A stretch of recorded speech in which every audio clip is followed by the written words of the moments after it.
In the cool of the southern dawn stands a motionless giant, its branches armed with sharp thorns. An enemy stands close by, an enemy known as the greater kudu, a large antelope with a striped coat that devours foliage. The tree is an acacia. In a few moments, it will set in motion a relentless and deadly strategy. The animal that threatens its leaves does not suspect that its designated victim is about to become its killer. The target is a robust male. Built to outmaneuver the great cats, the kudu has no protection against the invisible claws about to seize it. After hours of futile resistance, the animal surrenders.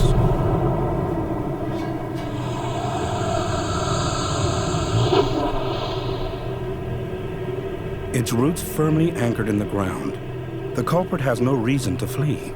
There are no clues and no apparent motive for the attack. And any witnesses to the scene will remain silent. It's almost a perfect crime.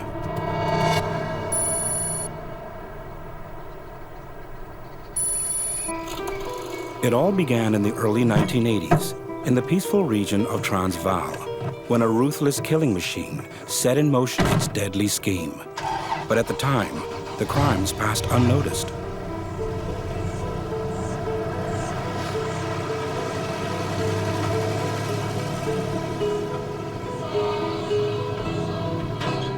Every morning, Henny Roberts, a local farmer, sets out to inspect a section of his 3,600 hectares. Like other Boers descended from the Dutch pioneers, Henny has abandoned farming to exploit a more accessible resource, the environment. The Cruise River Ranch is a private reserve. The kudu is its most prized game animal and a valuable source of revenue. Here, some 20 large mammals congregate in the shelter of the killer acacia. Perhaps they will be its next victim.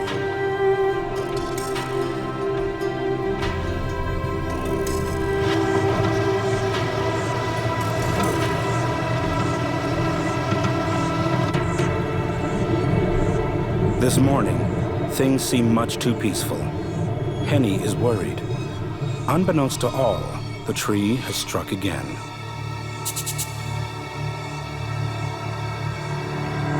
Guided by his instincts, Henny moves slowly toward a grisly discovery. He doesn't know it yet, but the killer is nearby. Preparing to offer him not a confession, but a bit of shade. A cursory examination of the victim offers no clues to the murder weapon. The attacker is a master. We lost about 14 kudus. The symptoms looks exactly the same. It looks very, very weak and it just died. You can't see anything on the outside, not on the ears, on the tails or on the body, nothing strange on the outside. There's no scratch marks or wounds or anything.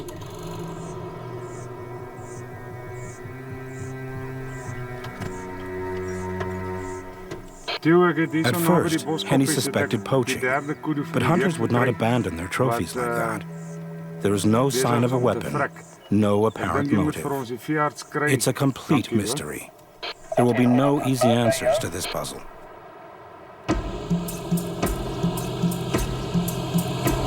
Veterinarian Joop Smit is not surprised by Henny's call. He has heard the same story from other farmers in the region.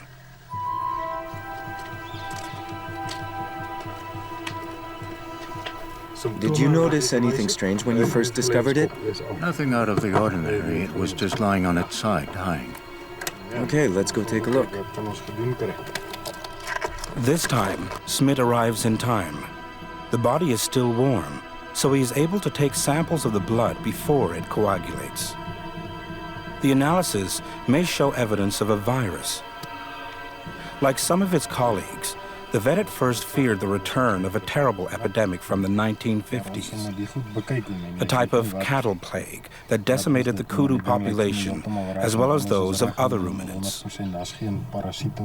A superficial examination of the corpse reveals no sign of parasites or any visible wound. There are no clues to the cause of death. Joop Smit remembers. When we get to the farm, we look at these kudu, and we find externally basically these animals are in fine condition. And by taking blood sampling and doing autopsies, we can find no apparent cause of death that we can relate to disease as we know it. There is no known disease. We have tested blood over and over again, and these animals are dying in a rather mysterious way. We can find nothing in the blood.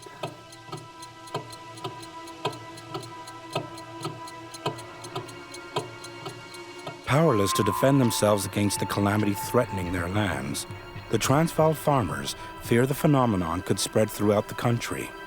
It seems that nothing, not barbed wire, not fences, can stop the epidemic. Their primary source of revenue is at risk.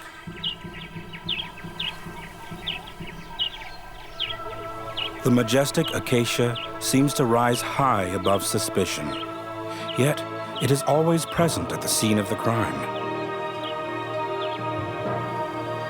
Its Greek name, Acacia, means thorn. The Acacia caphora is the most prevalent in the region. There are more than 1,250 related species in the world, with more than 130 of them in Africa. The acacia adapts to the most hostile environments, thanks to its long taproots reaching down to the most inaccessible sources. A key player in the fragile ecosystem, it dominates the savanna.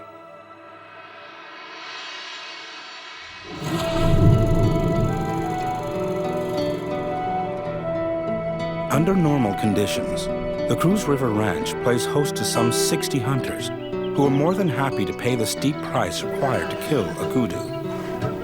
The cost varies between 600 and 900 euros, depending on the size of the horns. For Theo Van Ruyen, the hunting guide and farm sharecropper, the assigning of daily chores has become a real headache. Since the disaster began, clients have become less numerous.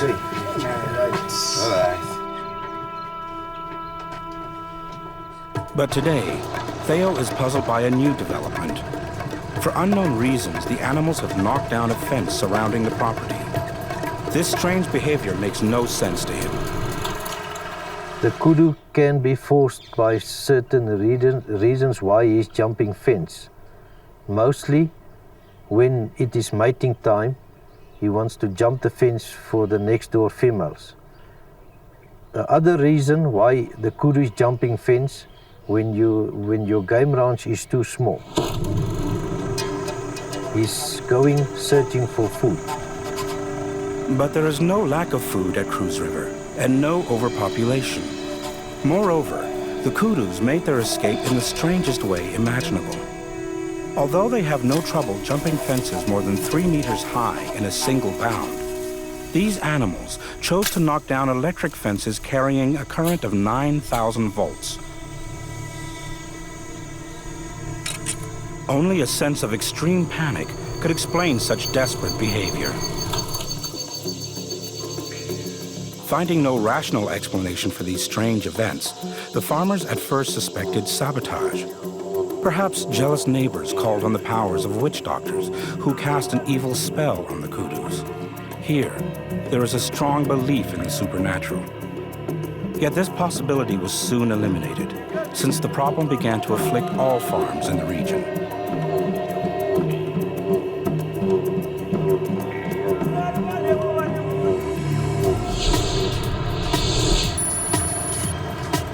Finding the culprit and preventing more deaths has become a priority. Unable to fight this invisible enemy on their own, the farmers of Transvaal look to Pretoria, the administrative capital of South Africa. It is also the home of Wouter van Hoeven, a world-renowned specialist in wildlife management. Although he still teaches at the University of Pretoria, Van Hoeven prefers hands-on work and spends much of his time out in the field. He participates actively in the creation of wildlife reserves and knows the private reserves of Transvaal very well. Pragmatic by nature, the professor quickly prepares a plan to discover the source of the problem. Right, good afternoon, ladies and gentlemen. Welcome to the start of this new course. The first mortalities that were reported was in 84, then it was more in 85, more in 86, and then we started looking into the problem. The first line of investigation was questionnaires. I thought that we should first find out what is the extent, where are all the mortalities reported, and how many are dying, etc. So we wanted some baseline information. Right, Mark. This is To implement his plan, Van Hooven calls on the support of farmer friends, such as Mark Gunn. And myself went out there, and that's how I got to deal with Mark and Henny Roberts and a number of other farmers in that area, so that we could get a more holistic picture of the extent of mortalities and the numbers of kudu dying.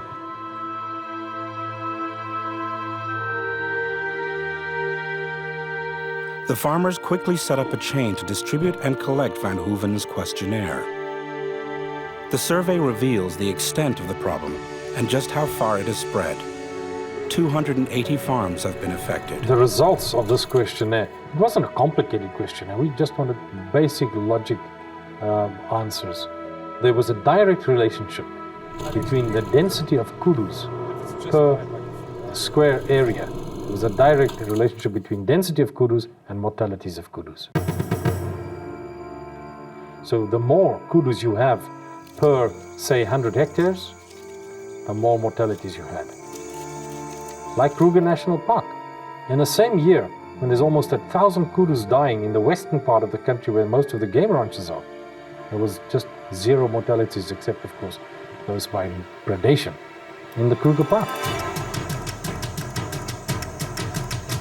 While the men became increasingly worried, the totally unsuspected Acacia continues to taunt investigators, killing without fear of reprisal, and only in places where its enemy is too numerous. It's as though the tree no longer tolerates the herbivores that have always stripped it of its foliage. By the end of winter 1986, more than 2,000 corpses have been found. The farmers of Transvaal are panic-stricken.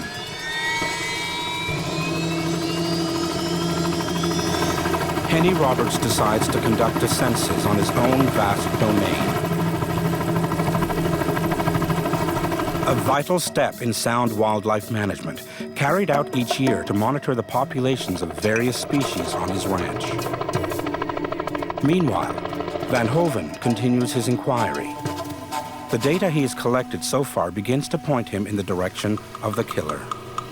How can density influence kudus to such a way that they start dying? But with some nutritional background, the approach that I then took was to go and have a look at the digestive system.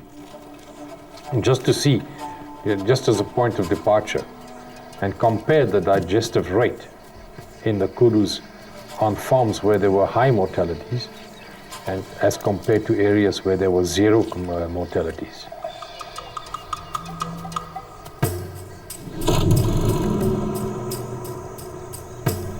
The kudu is not an easy victim, and Van Hooven knows it.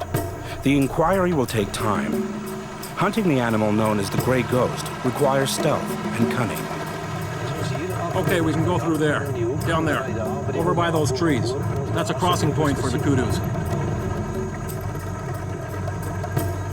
The large antelope with the grayish fawn coat melts into the landscape.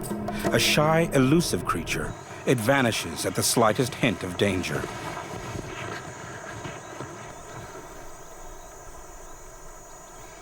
There's one's looking at us right here. There's the kudu bull running. There's the one running. Look there, look on top there. They keep going. There's another one, 4 of them.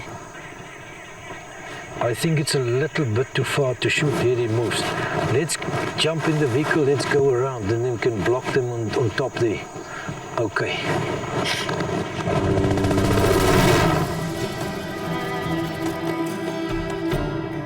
In this murderous winter of 1986, Henny organizes a surveillance operation to assess his losses, and he makes an important discovery. Not all the herbivores have been afflicted by the plague. zebra, giraffe, and buffalo populations remain intact. The investigators must thus abandon their search for a virus, which would have struck down other species as well. Blood tests will confirm this hypothesis was a dead end. During this period, the kudu losses become overwhelming. More than 1/3 of the great antelopes have succumbed. Some neighboring farms have suffered losses of up to 39%. It seems nothing can stop the relentless march of the plague. Each new day brings its share of gruesome discoveries. Look, I think that's another kudu carcass over there.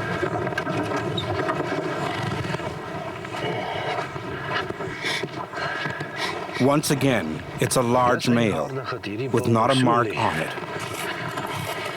The condition of the body allows Theo to consider giving it to Dr. Van Hoeven for autopsy.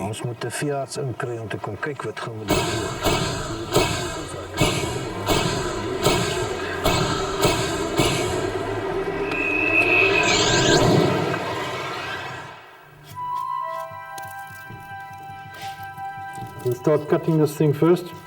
The surgeon's movements are precise.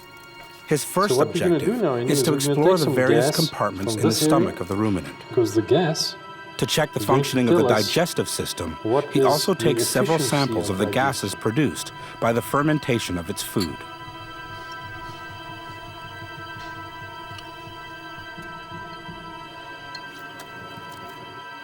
in a very healthy condition.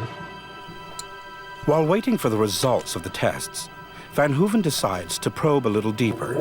At first glance, all appears normal. But he's intrigued by one detail that escaped the attention of the vets. He decides to examine the contents of the animal's digestive tract. Well, this Mixed is in with the interesting. stomach contents Well, there's are a few quite acacia lot of leaves. here that Van is Hoeven explains to still Henny totally that he has never undigested, seen so anything it's like not it. usual for The a leaves kudu are almost to eat completely these. untouched. The Ruslantia, digestion for process instance, has isn't hardly really, begun. The high scientist up can't in their believe his choice. eyes. Well, what we saw is that there is something that might interfere. It seemed that something was interfering with the efficiency of digestion in the stomach, in the rumen. For the first time since his inquiry began, Van Hoeven feels he is on the right track.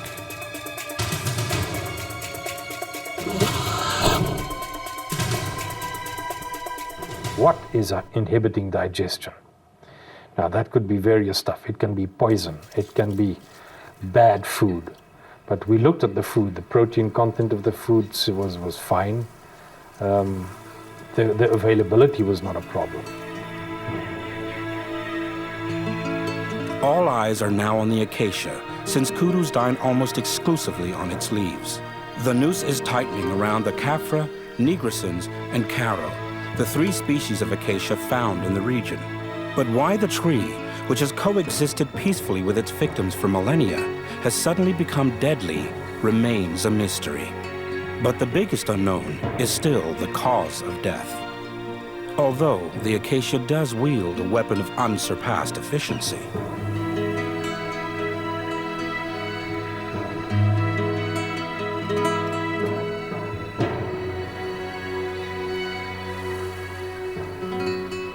It is known that in our area there's a lot of thorns on the acacias, and there's a number of thorn trees. And the reason that plants have thorns is for the simple reason to defend themselves. Thorns don't have any other function. It doesn't help in the photosynthesis. It doesn't make it look attractive for pollination or whatever. So thorns is a physical way of being obstructive to a browser in making it not so easy for him to just strip the leaves off. So that is a physical defense. The treacherous thorns of the acacia have indeed aroused suspicion, but Van Hoeven needs more evidence to zero in on the culprit. He turns to Priscilla Schwartz, a botanist at Pretoria University. What she tells him is astonishing. This Acacia tortilis, for example, is able to modify its physical defenses over time. Look at this juvenile, it's just full of thorns, it's white spiky thorns. This is the same species than that one. This is the same as that one. There's hardly any thorns, only a few here and there. But it shows you one thing, and that is that when they're young, they maximize the protection of the leaves. Because they cannot really afford to lose too much. And what I find interesting with these trees and this superior protection is that if you would be, say, 2 kudus start feeding on this tree, and within a short period of time they can virtually gobble away half of the leaves. So they can do quite a threatening job on this tree. But if 2 kudus go to that fellow and they start eating there for half an hour, the amount of damage that they do is insignificant. So the acacia can no longer be seen as an innocent bystander. It plays an active role and adopts aggressive strategies to eliminate nuisances.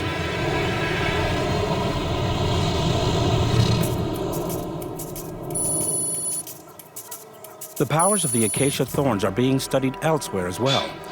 In Kenya, more than 3,000 kilometers from Transvaal, a team of US scientists is making some important discoveries about the physical defenses of the acacia. Its research subject is the Acacia drepanalobium, a dwarf compared to its towering South African cousins.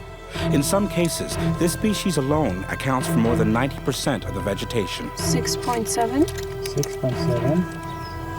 2.5. 2.5. The biologists have fenced off an area to protect the acacias. 6.3. Safe from all predators, they reveal some hitherto unsuspected abilities to Michaela Huntsinger and John Lemboy. So we want to know if you don't have herbivores in there, if the trees stop investing in their defense against the herbivores because it's expensive to them. So if they don't have to put as much energy into building thorns, maybe they can put it in somewhere else. So we want to see if they stop making really big thorns.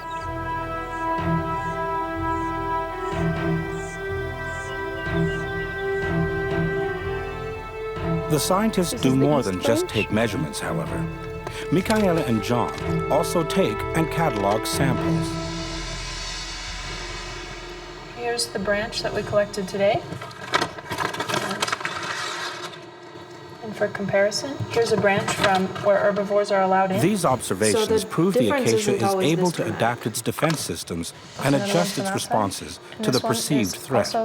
If necessary, it can even become aggressive. Over 22 months, the data here show that over the course of 22 months, the spines get about 20% shorter. But after, they're expected to get about 70% shorter after time. And this is a really dramatic example of that. Trees can adapt their responses to their environment. If there are a lot of herbivores, then they build big spines, and if there aren't, then they can build much smaller spines, so they can apportion their resources differently in response to the dangers that they're facing.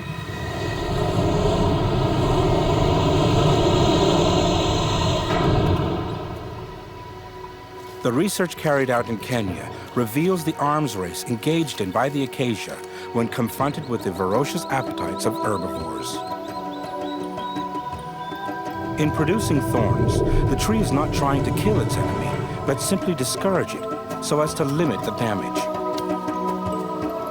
For their part, some mammals, such as giraffes, have evolved over the millennia, lengthening their necks so as to reach the more tender upper branches and avoid the sharp thorns.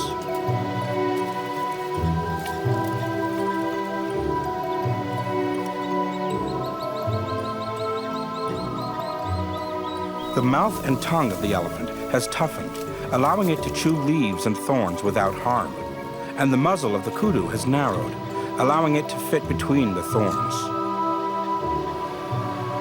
A perfect balance has thus been established. With the kudus nibbling on its lower leaves and the giraffe stretching up to its highest branches, the tree has gradually adopted a parasol shape, providing shade to the small gazelles that snack on its pods, which they pass with their dung, helping the tree to reproduce. But in South Africa, this balance has been disrupted, and scientists have been left with more questions than answers. Since thorns are not its weapon, how is the suspect killing its victims?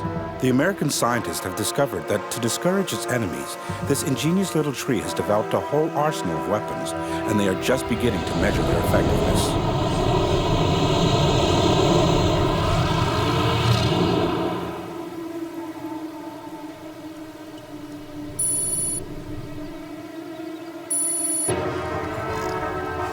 To keep herbivores away, the Acacia drepanalobium produces a mournful cry that echoes across the savanna. Of course, it's really the wind sweeping through the branches that has earned it the name whistling thorn tree.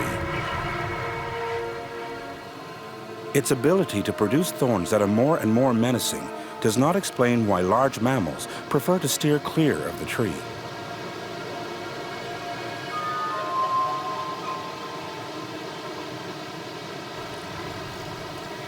This acacia has an amazing partnership with an animal. It provides room and board for ants. The room and board are these swollen thorns here and some nectaries at the base of these leaves. The swollen thorns are hollow on the inside, so the ants live inside of there, and then they can feed at these nectaries.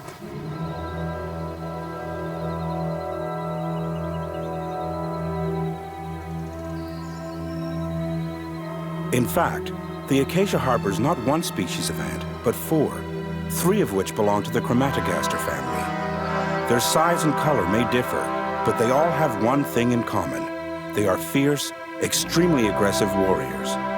And that is precisely why the tree allows them to live there. Much more than just lodgers, the ants are the tree's security guards.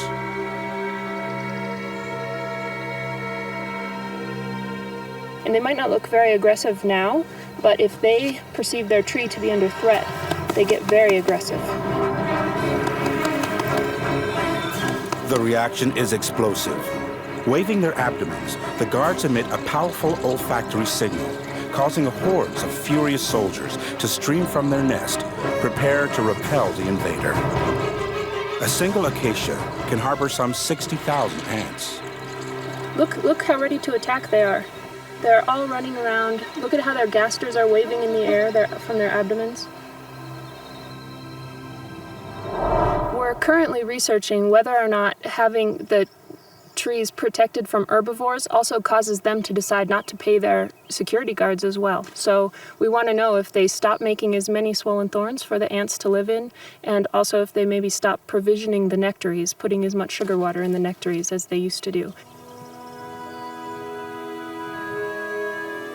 The study done by Michaela and her colleagues shows the acacia is a skillful manipulator, able to earn the loyalty of bodyguards. But one final question remains.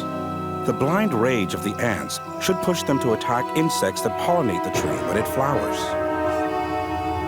Yet when the acacia first blossoms, the ants keep their distance.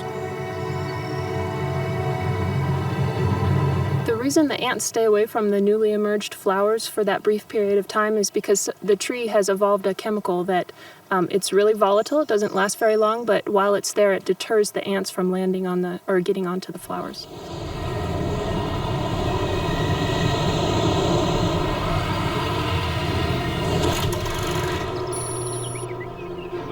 When winter comes, there's no difference. Meanwhile, Dr. Van Hoven continues his painstaking inquiry. During the crisis, Henny's ranch has become the headquarters of the farmers. Since 1970, ranches like Henny's have developed at an incredible pace, and there are now more than 6,000 of them. Unfortunately, knowledge of wildlife management has not kept pace with the burgeoning economy. At a rapid pace since Maintaining the delicate balance between plant and animal life is becoming more and more difficult. This industry has grown tremendously, and I don't think In this troublesome situation, Van Hoven's role has become critical. Of how to really manage animals in He hopes this meeting will provide him with the missing link he's been looking for. But the very interesting thing is that kudus are only dying in wintertime. Yeah. They're not dying in summertime. Right. So that's the one thing that tells me that there's something with the food. We're actually sitting with the same problem on our land. And we thought they were hungry, and what we did is that we started with these lucerne. I bought some lucerne, I put it in the trees. That's so. And then we found that the kudu was eating the lucerne, leaving the trees around, and so they don't eat the leaves. So they ignore the leaves and they go for the lucerne? Actually, totally. And after that, I found out that there's not such a lot of kudus dying at this stage. So after you put the lucerne in the trees, there was a reduction in mortality? Totally. I like that. That's interesting. So then one had to go and look at the digestive process in the rumen. Now, well, this is a fermentation process. So one had to do the following arguments. If this is a fermentation process, how does it work? It works by bacteria excreting enzymes, digestive enzymes that ferments. That's the process of fermentation.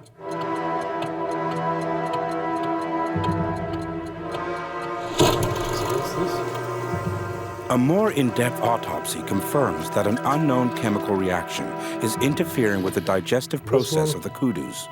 The antelopes can no longer digest the acacia leaves.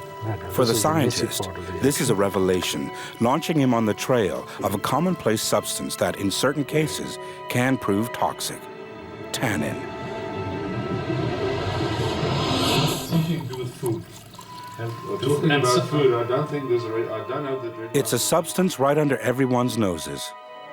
In the wine and in the hunting trophies hanging on the walls, since it is used to tan the hides of animals. So the principle of tannin is a well-known one, and that plants have tannin as a chemical defense is also something that's not new, but it was never thought that it could influence big animals. It was just on insects and plant parasites.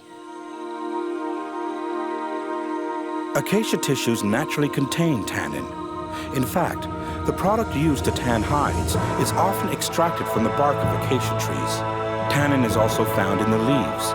It acts as a disinfectant for the tree, preventing fungi and bacteria from infecting its wounds. Under normal conditions, only a small amount is present, just enough to impart a bitter taste that discourages kudus.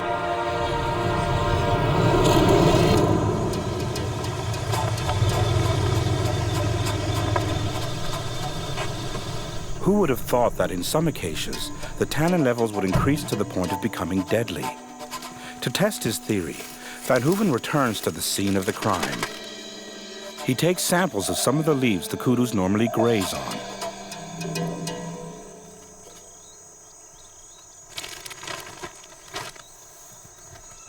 Their analysis quickly confirms the professor's suspicions. And we found that in those farms where there was a high level of use, a high level of browsing, as opposed to where there was not so many kudus around, that tannin level was higher. On these private farms, the acacia leaves contain 3 to 4 times the tannin levels found elsewhere, levels high enough to kill.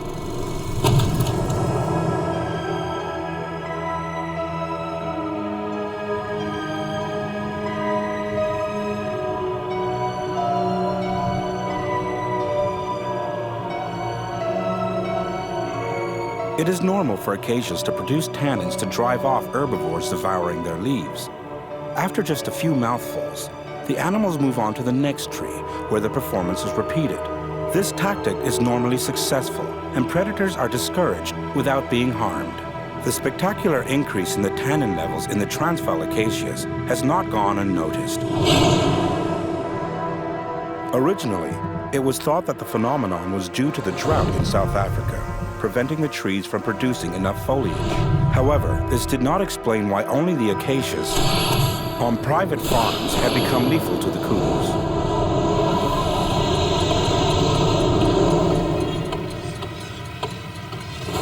So the drought is not the only cause. As the investigation drags on, the bodies pile up and livestock numbers continue to dwindle. The future of the farmers in the region becomes more and more precarious with every passing day. Sparing no effort, Van Hooven reviews every step of his inquiry. Although some questions remain, he is now convinced there is a direct link between the density of kudus on the ranches and the tannin levels in the acacia leaves. He must now prove the tree is capable of activating chemical defense mechanisms in response to aggression.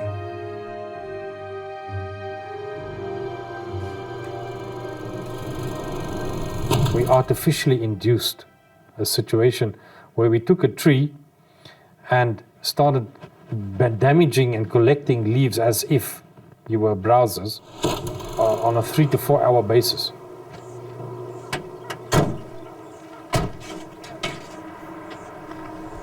Van Hooven returns to Transvaal at the head of a convoy. A mobile laboratory has been set up in a trailer, and he is accompanied by a group of volunteer students. Their mission? To attack an acacia like a herd of starving kudus.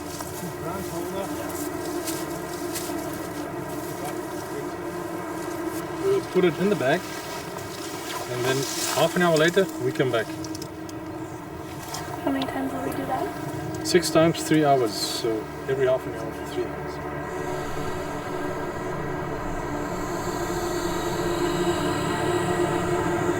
The students will harass the tree without mercy, hoping that in return, the embattled acacia will release its chemical arsenal.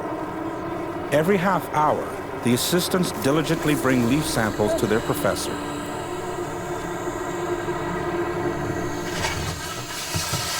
In his mobile laboratory, Dr. Van Hooven immediately places the leaves in liquid hydrogen to preserve them in the exact condition they were in when picked.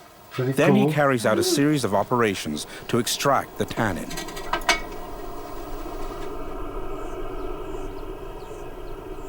All right, look at this. This is at the beginning, when we started, first samples. And after half an hour, and so we went on. You can see these are fairly light, there's not much difference here, but then it starts going darker and darker. So there is an obvious increase in the tannin level over the relatively short period of time, like in 3 hours. What we found then was happening is that as the plant is eaten more and more, the plant goes into a dynamic defense by increasing the levels of tannin in the leaves. It doesn't make sense if you look at a kudu or a giraffe which stands feeding at a tree, that after a while, say they stand there eating for 10-15 minutes, they stop feeding off this tree and move somewhere else to go and continue feeding again, whilst there is still plenty of leaves right in front of them. So something triggers them to decide to go and feed somewhere else. On the African savanna, the acacia had created a balance among all herbivores. When too many leaves had been eaten, it was able to repel its aggressors, who were driven away by the bitter taste of the tannin.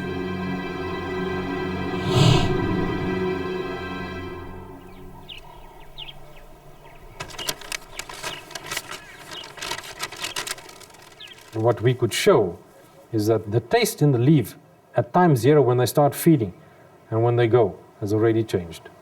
That's very small over a short period of time to show chemically, but over a longer period we could show it them chemically. So it's a fairly good assumption that an animal that all it does every day is to feed on leaves must develop a pretty fine-tuned taste.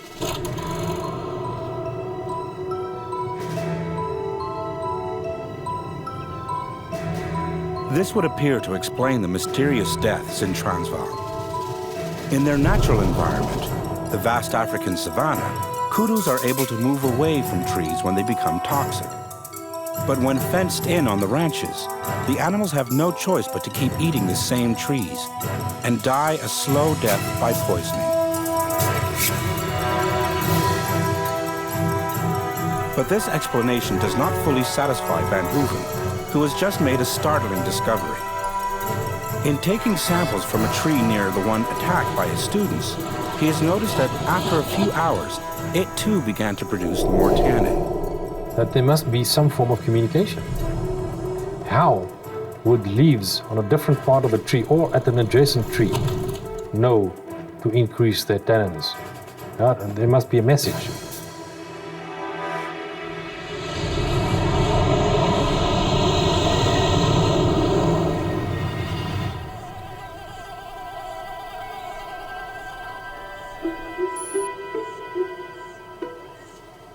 Thousands of kilometers away in Neuchâtel, Switzerland, other scientists are investigating the natural defense systems of plants.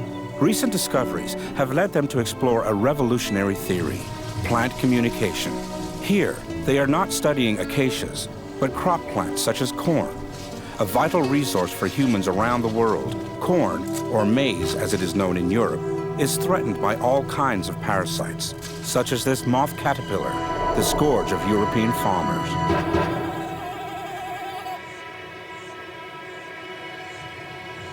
Helping maize to protect itself from caterpillars is of major economic importance. And scientists have noticed that in nature, each parasite has its own mortal enemy. In the case of this caterpillar, it is a tiny wasp. This Mexican wasp is no more than 1 millimeter long, only slightly larger than its prey. When it spots its victim, it's all over in a fraction of a second.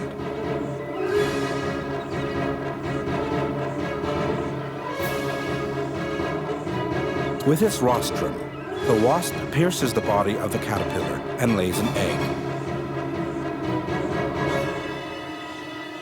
The intruder will incubate for about 10 days, feeding on the tissue of its host.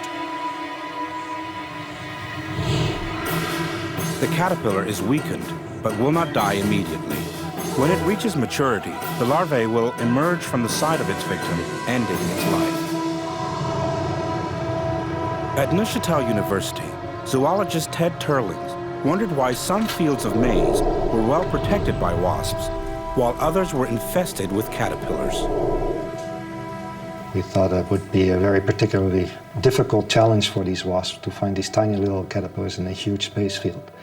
And our expectation was that they would use visual cues or odors coming directly from the caterpillars or the feces of the caterpillars. When we took the complex of the plant and the caterpillar apart, we took away the caterpillar, took away the feces, then the plant was still very, very attractive to the wasp. To study the odors given off by the plant, Turling's team set up a curious machine, an olfactometer. It works very simply. A stalk of corn whose leaves have been devoured by caterpillars is placed in a tube. A stream of air pushes all the volatile solids released by the plant to the top of the apparatus, where a filter traps the molecules. When we started looking at these odors in more detail, specifically the odor of the plant, we found out that the plant was actively responding to the caterpillar damage. It seems that if a person or animal accidentally injures a leaf of maize, the plant does not react. But if a caterpillar attacks the same leaf, the insect's saliva sets off a chemical reaction, and the plant immediately releases a specific odor. To test this theory, a drop of caterpillar saliva is smeared on an injured leaf and then placed in the olfactometer. The wasps immediately attack. The leaf has emitted an olfactory signal that attracts the wasps.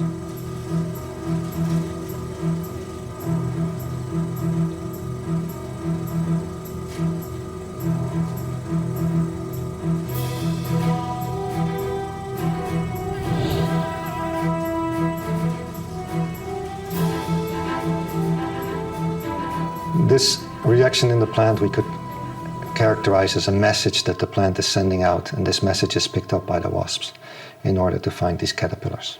This suggests that there is a communication, a form of communication between plant and insect.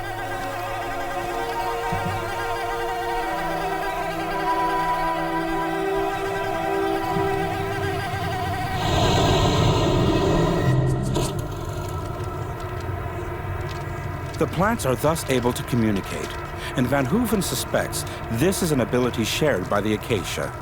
He thinks that an acacia attacked by a kudu is able to alert its neighbors, which, in turn, activate their own chemical defense systems. To test this theory, Van Hooven sends a student to trap the gases emitted by the injured branch. The next day, he uses a syringe to take a sample.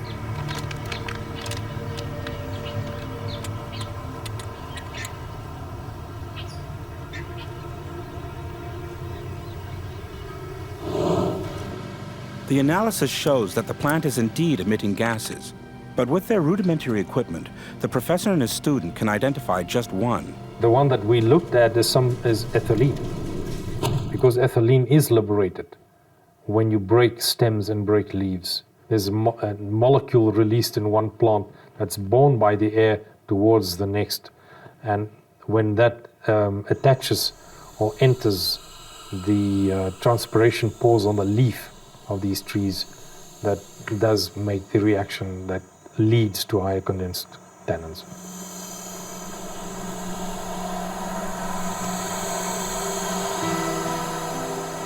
Killer acacias sending each other alarm signals is not simply a discovery, but a revolution.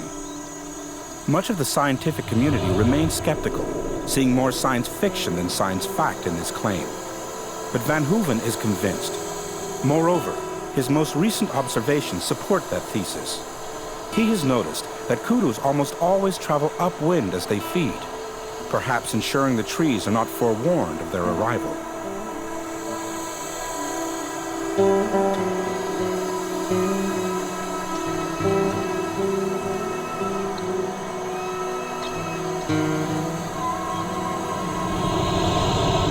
The possibility of communication between trees did, of course, draw quite a bit of attention, because there was people that say you can talk to trees, and they say plants grow better if you make some music and speak to them. Plants that warn each other of danger?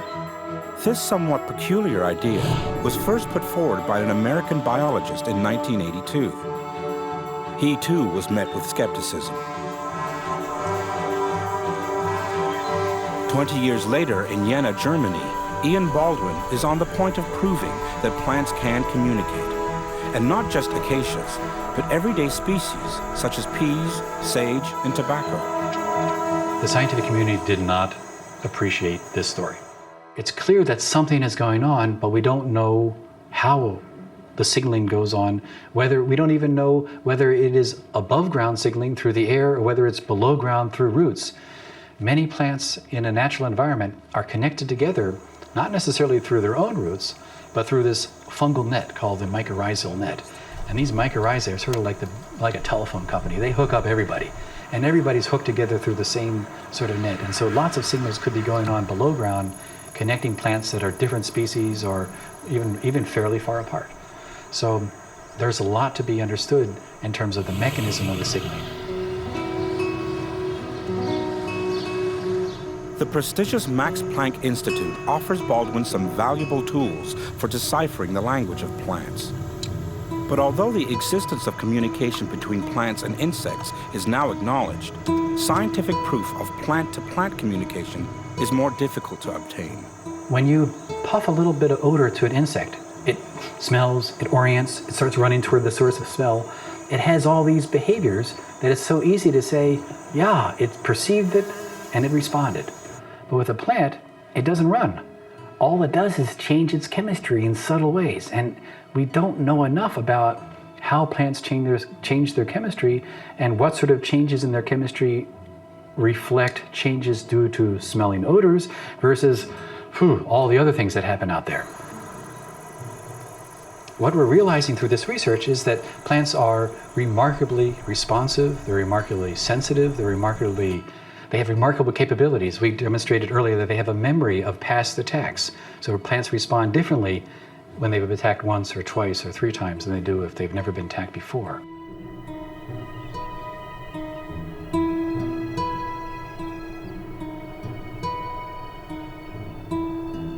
The plains of Transvaal were the scene of a pitched battle. The kudus paid a heavy price to the acacia, their unsuspected enemy. To say this is a perfect murder, this is the perfect way of population control. This is nature's own way. And I think that's a brilliant way in which nature has tuned itself over all the millions of years. That there's a fine balance between supply and demand. And we, in our ignorance, started putting fences around these places, stocked them with kudus, and thought everything will just be fine. That's why I say, go and first study nature and see what's the rules, and then try and imitate and play the game according to the rules, not according to your own rules of economics.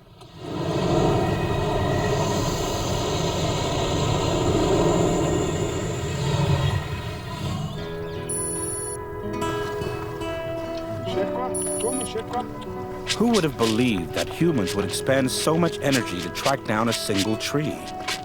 The inquiry lasted 2 years. From this very difficult time, Henny Roberts has kept one beautiful souvenir, a baby kudu orphaned by the tragedy.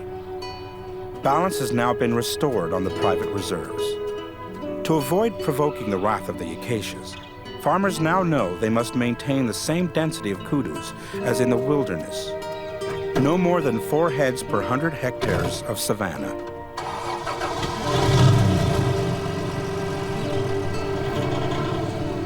Beware of sleeping trees. They could awaken and strike without warning.